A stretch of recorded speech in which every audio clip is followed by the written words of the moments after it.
Oh! See, I knew it. I knew that was coming. Hey guys, it's Coach Chuck, Integrated Martial Athletics, and we're going to do a fight breakdown for you today, but it's going to be a little bit different than anything you might see in the ring. We're going to look at some real world stuff and what you can learn about how to actually apply your martial arts in the real world. Now, before you guys get all up in the comments of like, yeah, hey, jiu-jitsu is the best, Muay Thai is the best, or fill in the blank is the best, you got to remember certain things.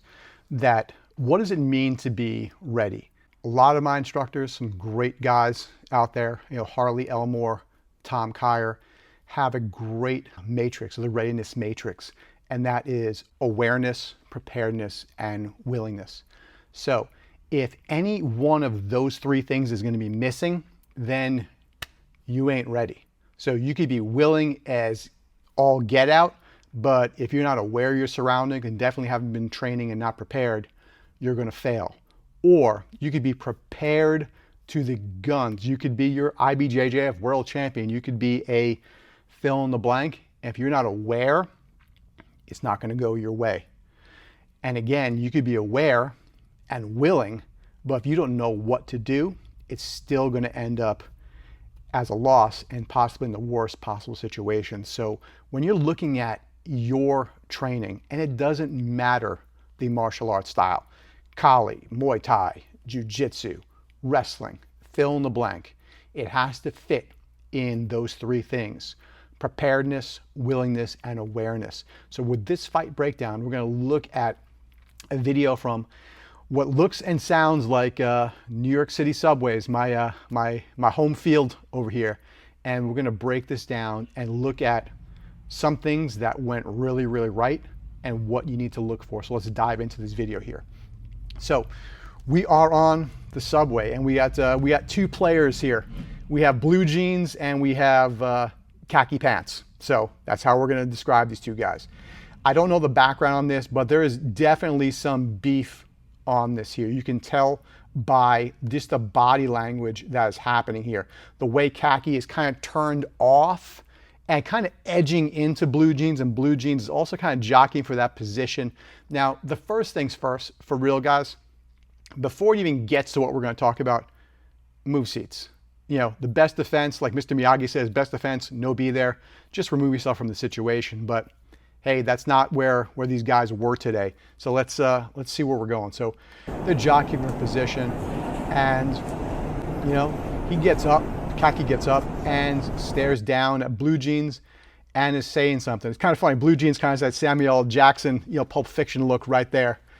I'm not going to curse on the video, but definitely giving that, Jules from Pulp Fiction kind of vibe. And as they're playing here, he's telling the guy, why don't you just sit down? Trying to de-escalate in a little bit of aggressive, de-escalate, but then when it starts going, where the guy in khaki says, what you gonna do, that sends blue jeans up. And now, a couple of things here. So at this point, when Khaki is standing up, he has the high ground and he has that teed position. Now the teed position, again, he is off on blue jeans' shoulder. He has the ability and angle to really hit. And in this position, hit hard and hit before blue jean can react, because he's behind that reactionary gap.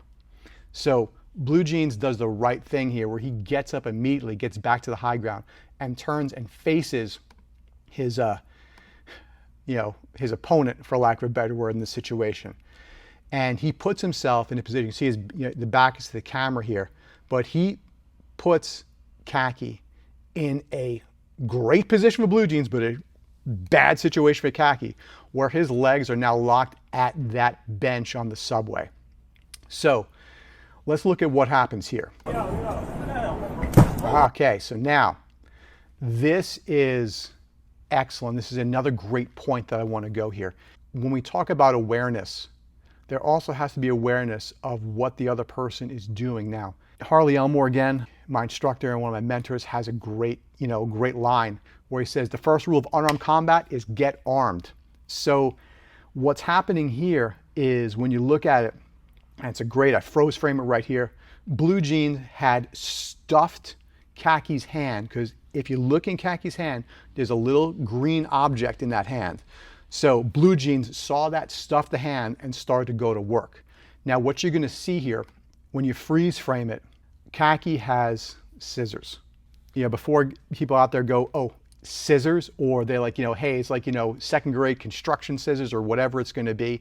You know, we're not going to go, you know, be cutting construction paper and making arts and crafts. Let's talk about edge weapons and edge weapon awareness.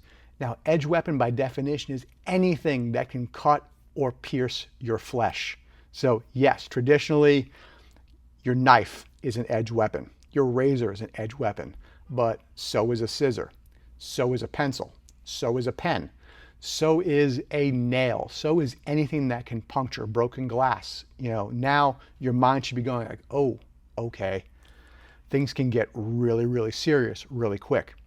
So whether or not Khaki's intentions was to, you know, do real damage, you know, make, you know, taking into a manslaughter, you know, situation here, or what, I don't know. But Blue stuffs that and then laces him and puts him to sleep with the quickness on that. So he ended up having a great tactical advantage on Khaki. He backed Khaki against the seat there, so Khaki could not move forward. The back of his knees were against that bench, so even on that draw, let's rewind that. So when Blue Jeans stuffs that draw, Khaki is already half back sitting, and he has no escape. He has no way to angle out, no footwork, anything. He is pinned, he's hemmed up, and he takes two really, really hard shots. Actually, I think the second shot from Blue Jeans, I think it missed, and I think it hit the advertisement plaque, you know, behind Khaki's head. But there's a lot of great learning here, and also this is what it's like on the subway sometimes, guys. So let's look at, again, break down the things that went right.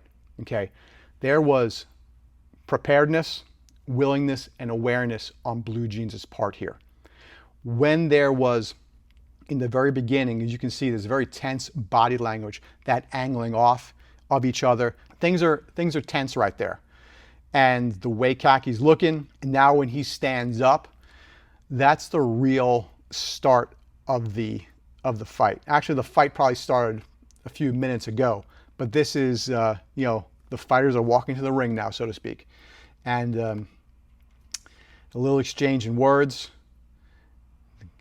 And now it's about to go down. So even after Khaki sits back down, or he's fidgeting here, oh, he's fidgeting, that's when the fidgeting and the what you gonna do about it comment just came up. And that's what rang the bell for Blue Jeans, and I think in the correct response there. He got back to his high ground, he turned that corner, put Khaki in a much worse position with his back to the seats, and good job stuffing that draw and, you know, bringing Khaki probably some much needed sleep in that situation. Remember, guys, this martial arts and preparedness and real self-protection is less about arm bars or knees or punches.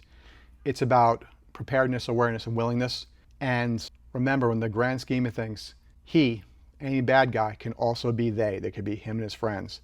They can be armed and they could be bigger, stronger than you. So you have to always calculate some unknowns there and not get drawn into any deep water stuff here. So good job on Blue. You get to ride home for the rest of the night on that train. And if you have any questions or comments, please drop them below. We'll do our best to answer them, and we'll see you in the next one.